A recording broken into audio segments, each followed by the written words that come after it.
The Lord be with you. And with your spirit. A reading from the Holy Gospel according to John. Glory to you, Lord. Before the feast of Passover, Jesus knew that his hour had come to pass from this world to the Father. He loved his own in the world, and he loved them to the end. The devil had already induced Judas, son of Simon the Iscariot, to hand him over.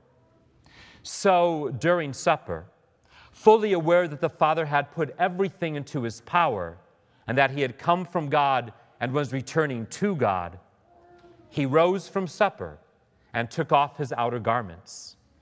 He took a towel and tied it around his waist. Then he poured water into a basin and began to wash the disciples' feet and to dry them with the towel around his waist. He came to Simon Peter, who said to him, "Master, are you going to wash my feet?" Jesus answered and said, "What I am doing you do not understand now, but you will understand later." Peter said to him, "You will never wash my feet." Jesus answered him, "Unless I wash you, you will have no inheritance with me." Simon Peter said to him, "Master, then not only my feet, but my hands and head as well."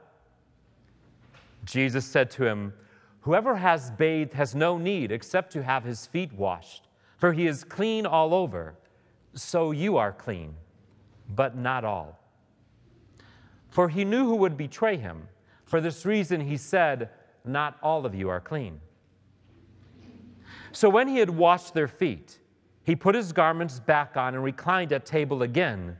He said to them, "Do you realize what I have done for you? You call me teacher and master, and rightly so, for indeed I am.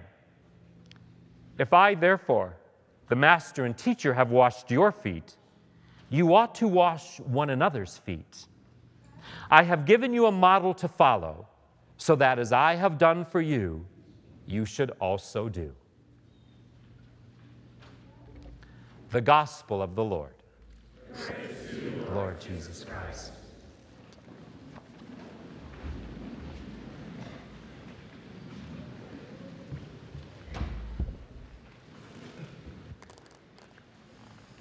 So, as I announced at the very beginning of our liturgy, we have left the season of Lent behind and have entered into these very sacred days, the sacred days of the Triduum. 3 days set aside every year to remember and commemorate and keep alive for ourselves the passion and the death and the resurrection of Jesus. And these days are sacred precisely because they are set aside. That's the idea of something being sacred, of something being holy. For us, the concept is that something is sacred, is holy, it is set aside. The very root of the word sacred means to cut off from. And so in our world, in our society, we do that. We separate things, the sacred from the profane, the divine from the secular. It's one of the ways that we keep things straight and organized for ourselves, and it works for people. If I want to encounter the divine, if I want to encounter God's presence, I come here to the church. Or I go to some other such place where we know God is present. That allows me to keep God here, and then I can go out there into the secular and the profane, where maybe I don't have to worry quite so much about the divine and the holy. We separate them.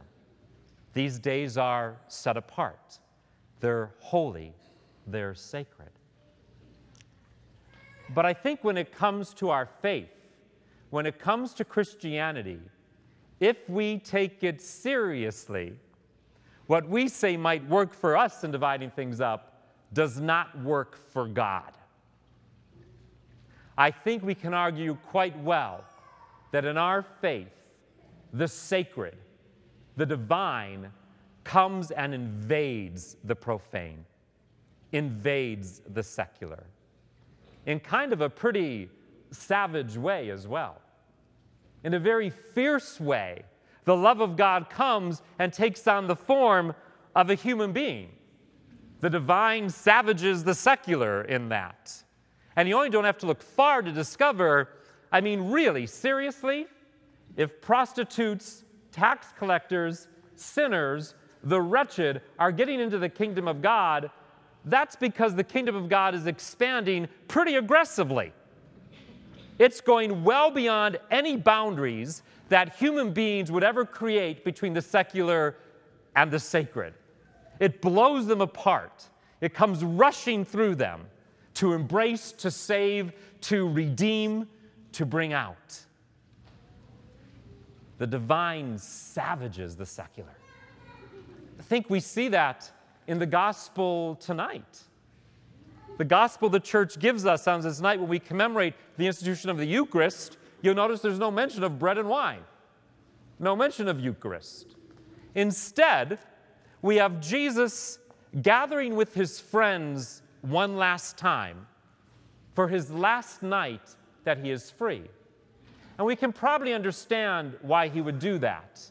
He knows what's about to happen to him, and who wouldn't want to gather with friends, those closest to you, and share a meal for comfort, encouragement, for whatever that might be to provide strength and hope for what's in the day ahead.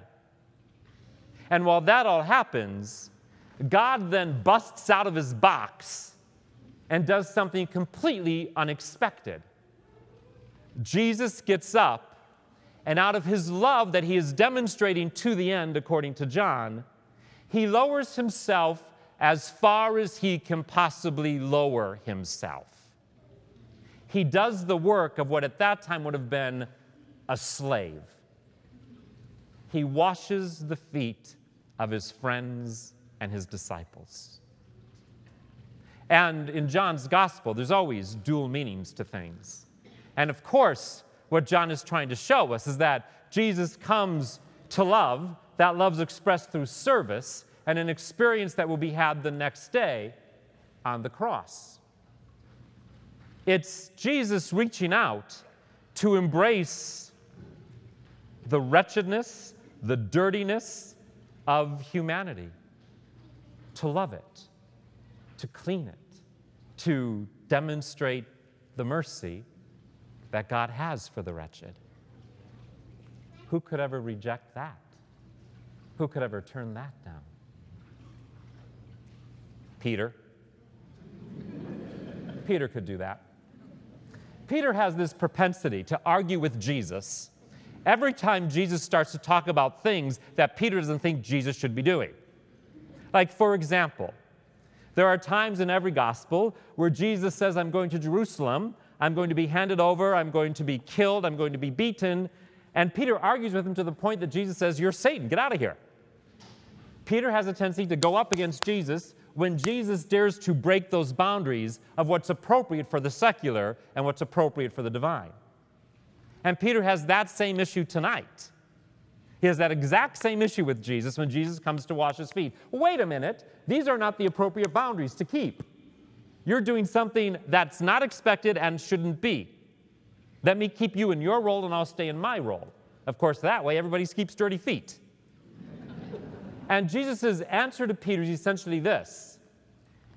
If you don't understand what I'm doing for you tonight, how will you be able to understand what I'm going to do for you tomorrow? If you do not let me wash away your wretchedness of your feet tonight, how can you possibly let me wash away your wretchedness on the cross tomorrow? If you can't accept what I'm doing for you here, how will you ever accept that I'm about to be innocently executed for you? If you can't get past my stooping to wash your feet, how will you ever accept that I'm being raised up to save you and all humanity?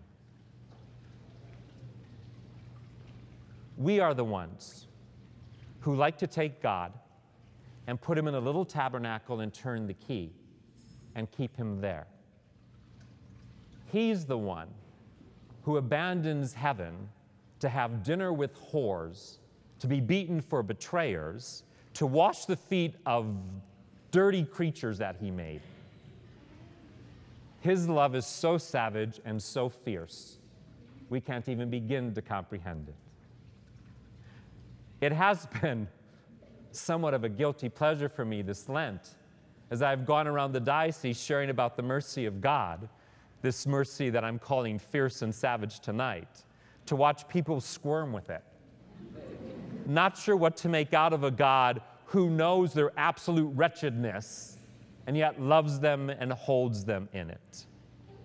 But as I've shared with you at our Lenten mission, if we cannot accept our own wretchedness, we will never experience the depth of God's love for us. And just as Jesus did for Peter then, so we do today. We come to that moment where liturgically and ritually, we open ourselves up to letting other people wash our feet. I'll tell you, probably for most of us here, knowing you as I do, you're more than happy to go wash feet. Let me be the servant, I will run and do that. But to be served, we get squirmy a little bit, because that gets out of our control all of a sudden. Somebody doing for us, and it's not just foot washing. It plays out in other parts of our lives when we do not tell those who love us, I think I might have a medical problem. I'm going to have some testing done. When we have challenges in our lives that we don't bring into the light, and so they become worse, but we think, I can handle it. I don't want to bother anyone. I don't want to trouble anyone. When throughout our lives, we keep our wretchedness to ourselves, thinking we'll handle it on our own. It's only a very short step to say, then, I will keep my wretchedness to myself and not even share it with God. And every time we do that, we cut ourselves off from love. The love of each other, the love of our family, the love of our friends, the love of our God who will care for us. I know what will happen tonight. Every church has the problem of finding people willing to have their feet washed. And while we do it in a slightly different way, a more radical and fierce way than most parishes do, I would say, there will be people here tonight who will give the reasons I hear all the time. Oh, my feet are ugly. Newsflash, everybody's feet are ugly. It's a given. We go with it. Oh, my feet are smelly. Oh, I didn't know we were doing this. I'm not wearing the right things, whatever. Always excuses and problems and reasons why. I would open the invitation to you in particular. If you're already thinking, there's no way I'm having my feet washed tonight, reconsider.